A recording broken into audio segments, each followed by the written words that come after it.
Please welcome to the stage Dr. Becky Kennedy, founder and CEO, Good Inside, and interviewer Moira Forbes, Executive Vice President, Forbes.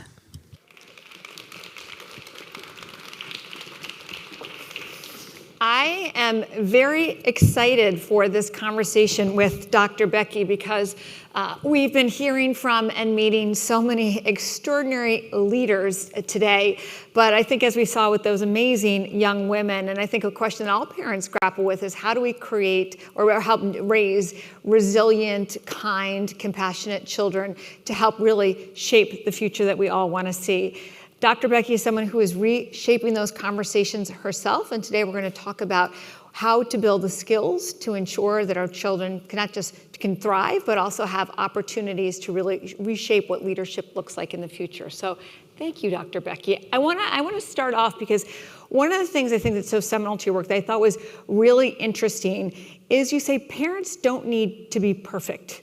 They don't need to keep trying. They need to be sturdy. Can you walk us through what that means and what it looks like in practice? Yeah, so sturdiness to me, being sturdy, is always the word I come to because I really like words that bring a visceral feeling. Like if you think about someone in your life who's sturdy, you probably have a sense of what it feels like to be around them. What does it mean to be a sturdy leader? And I think in parenting, similarly to leadership, we've had two extremes. In parenting, a lot of us were raised with, we don't care about your feelings, I'm in charge, you should just be compliant, and that was one extreme. And then something's happened where we've moved to the other extreme, where not only do we care about our kids' feelings, but now it's like our kids' feelings get to dictate our decisions. I would say both extremes are equally bad for kids. Sturdiness to me is our ability as a leader to set boundaries, which means limits or make decisions we know are good for someone in the long term, setting a boundary on one end, and on the other end at the same time, validate and connect to someone else's experience. Being able to do those two things at the same time is what it means to be sturdy. So as a parent, it might mean saying, there's no more TV. It is bedtime. That's a boundary. And guess what my kid's gonna do when I set that boundary? My kid has never said to me, you're right, I should go to bed. Thank you for that good decision. Never, okay? When you set a boundary, a kid whines, they protest, they have a tantrum because they're upset. But that allows me to do the second part of my job as a sturdy leader. I can say to them, oh, you wish you could watch another show. I get it. That makes sense. It's hard to end TV for me too. But as I'm validating their feelings, I'm continuing to hold a boundary. And so boundary and validation together, that's really what it means to be a sturdy leader. We have talked a lot about today in these conversations in the past around the dynamic young girls face and the confidence gap that starts to happen as they reach adolescence, but also something that we haven't really talked about as much, which I think is so important in terms of how we think about leadership and how we think about our children in the future is boys and the opportunity for them to really embrace and understand vulnerability and emotion. Can you walk through the differences that you see and the ways in which parents should be responding and approaching those different dynamics? Absolutely, it's such a great question. You know, one of the things I see in young girls, and I still think we see in female leaders, and you can tell me if this kind of resonates by your reaction, is a lot of us adult women still have this tendency to take on other people's feelings as our fault or our responsibility, which is actually not empathy at all. Empathy is caring about people's feelings, but that's very different than taking responsibility for people's feelings. At the same time, a lot of young boys I see have the opposite problem. If young girls are almost taught to take care of everyone else's feelings for them, I see so many examples where young boys are almost projecting their own feelings as someone else's fault. Here's a good example. Youth basketball. I'm at this youth basketball center, there's girls games, there's boy games, and I swear it was only after certain boy games that I'd hear this from the young boys. We lost, it was the ref's fault. The ref made a bad call. Or if my teammate almost only passed the ball to me, I would have made the shot and we would have won. I actually think what's happening is profound. That boy is feeling disappointed. That's all that's happening. They're disappointed they lost the game. And instead of learning, that disappointment lives in my body. It's no one's fault. Nobody did that disappointment to me. Instead, it's almost like I'm struggling to feel disappointed, and I've learned, and men are almost socialized to say, who did this feeling to me? Whose fault is this? And as long as we continue to raise boys to externalize blame for their feelings and raise women to take on fault for other people's feelings, that's a really bad match. And so while we teach girls how to set boundaries, see other people's feelings as real, but not take them in, we actually have to also teach boys your feelings are your own, and I can actually help you feel empowered enough to tolerate them, not blame people for them. And I think that's such an interesting nuance in how we think. And I saw a lot of people's heads going up and down in terms of it mirroring the types of experience many of us have. Another core aspect of your work is self-worth. And this concept that we're living in a world where there's so much external validation, literally in real time, and not just for young kids, but for adults as well.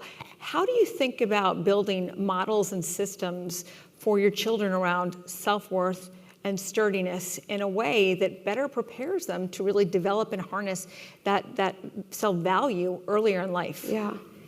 So I think we have to really understand what confidence is to figure out how to build it, right? And to me, confidence isn't feeling good about yourself. I think that's actually a really dangerous version of confidence we're told a lot. To me, confidence is self-trust. It's a very big difference. It's self-trust. It's trusting the signals in your body. It's trusting your feelings. It's trusting that you can gaze in and understand what's going on for yourself and almost believe yourself. I wasn't comfortable in that meeting. That comment did feel inappropriate. My body's giving me a signal rather than, well, would my 5 friends have found that inappropriate and no one else reacted, so maybe it's not such a big deal. Such a good example of whether my signals give me data or I have learned instead to rely on everyone else around me to tell me what I feel. Now, what's scary to me about raising kids these days, especially in the age of social media, is think about what so much of social media is. And it's especially true, I think, for young girls. Let me show you who I am, and you'll tell me if I'm good enough. Let me show you who I am, and based on your reaction, I'll know, am I worthy? Am I cool? Is this a good photo? Am I liked? It's a complete outside-in way of trying to build your self-worth, which we all know the gig is up at some point. It's a really fragile and dangerous way to build self-worth. I think there's never been a more important time to help young kids, girls and boys, definitely girls, learn to gaze in, given how much external validation there is in the world. Even as simple as day-to-day interactions, right? Instead of focusing so much on grades or comments people make about them, you're so smart, focusing on, hey, I see you wrote this paper about this topic. How did you think of that? How did you think to start your essay that way? What I'm really saying to a kid is your worth and value is inside you. I want to hear your story, not people's evaluation of you. Even if a girl says, do you think I look pretty in this outfit? One of my favorite lines, you know, sweetie, how you feel in an outfit is so much more important than how it looks to others. What do you like about it? Do you feel good? How did you pick it out? I'm more interested in what lives inside my daughter than how she appears to others and how they evaluate her. Another thing you talked about, which I think is really important for all of us as parents and adults to really embrace, is obviously you say that kids don't do what we say, which we all know they don't do what we say, but they do what we model. Yeah. And while we all would want us to think about ourselves as sort of perfect parents, handling disagreements, conflict in a better way, that just isn't realistic. Yeah. How can parents be more conscious of what and how to model? Yeah. So, yeah, I talk a good game. I'm always a perfect parent when my kids aren't around in situations like this. I really do. But there's no perfect parent. That's exactly right. So I think there's 2 ways of looking at your question. How do we model behavior we want more of in our kid? And then I think the other part's really important. Knowing there's no perfect parents, there's no robots, just humans. How do I model repair? How do I take ownership for my mistakes? And how do I show my kid that that is actually sturdy leadership? It's not pretending to be infallible. It's taking responsibility and communicating when you're not even proud of your behavior. So let's start with the first one. It's really true what you're saying. Our kids don't learn from what we say. They learn from taking in everything that's happening in the environment around them. I can even be as specific as being on my phone, because that's something I think a lot about as my kids are getting older. We all know we want to be more present with our kids. We also, probably everyone in this room, we're excited by so many other things. That's amazing. We want to be more present. We want to be more connected. I probably can't get my kid to do that if I don't at least spend a couple minutes with them without my phone. I can share with you my best trick, because I've learned it the hard way. I know for me, I have to have my phone behind 2 closed doors. I really mean it. It's a 2 closed door rule. If it's 1, it's like, really, it's a bead of honey. I hear a ding and it feels like it's an emergency and it's, I don't know, just some random text from that spam, right? But I'm there. Having a couple minutes with your kid where you even say to them, it's so powerful. I know sometimes I'm on my phone a lot when we're together. I'm going to put my phone away. You have my full attention. You want to build your kids' confidence. You want to build connection. There's nothing more important in 2025 than spending time without our phones, because what you're really saying to your kid is, I am fully present. You are interesting enough to me that I don't have to distract part of myself with something happening on my phone. Now, I'm a pragmatist. There's times you have to be on your phone. That's fine. 5 minutes, 10 minutes a day makes a huge difference. And the other part is just repair. I always think the most powerful relationship strategy we have is repair. Parenting, the workplace, partnerships. And if you think about what that means, if your most powerful strategy is repair, that means you actually have to mess up to get good at repair. You can't repair if you're perfect. So when you yell at your kid, taking a deep breath after, maybe reminding yourself, I'm not defined by that moment, and then giving your kid a true repair. I'm sorry I yelled. I probably felt really bad. I'm working on staying calm, even when I'm frustrated. That's so helpful to a kid, and it shows them healthy relationships aren't defined by getting it right all the time. They were actually defined by the person you care about taking responsibility when things don't feel good and coming back and reconnecting. And that's a lesson we want our kids to have early so they can take that into their adult years. And you make such great distinctions in terms of really naming it and being intentional about obviously doing the behavior, taking the action, but also just pausing to call it what it is. And I would imagine too, that's really reinforcing as a parent. You know, something also too, I can't imagine when you go out sometimes, because I think you hear questions from parents day in and day out about their fears, their struggles, what their challenges with their kids. But I'm wondering, there's probably commonalities amongst all of those questions. Yeah. But are there 1 or 2 questions that aren't getting asked enough as it relates to where we should put our focus and where we should put our attention? I love that question. I think the thing that I see a lot of now is this kind of intention or this thought that it's our job as parents to make or keep our kids happy. That our kids feeling upset, feeling disappointed, something not going their way, feeling jealous of someone who has something that they don't have, it's almost as if there's become this trend that being a good parent means taking that away. And if you think about what that really means, what we're saying is being a good parent means noticing when your kid is upset and making it your job to bring upset feelings to a 0. The really unfortunate part of that is we actually are depriving our kid of the opportunity to build resilience and capability, and we end up setting the foundation for our kids becoming incredibly fragile and anxious.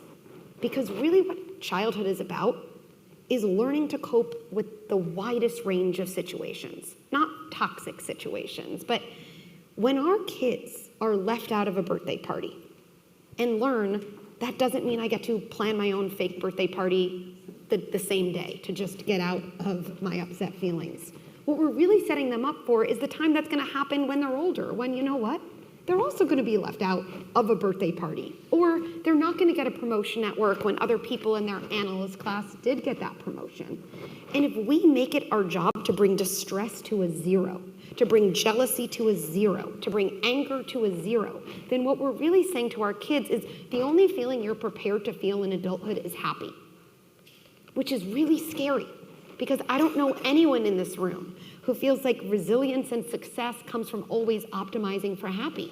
People are resilient and successful because they learn to tolerate a hard time, because they know that disappointment is on the road that leads to success, because they know that struggling with something and feeling confused is something they have to work through, not exit from.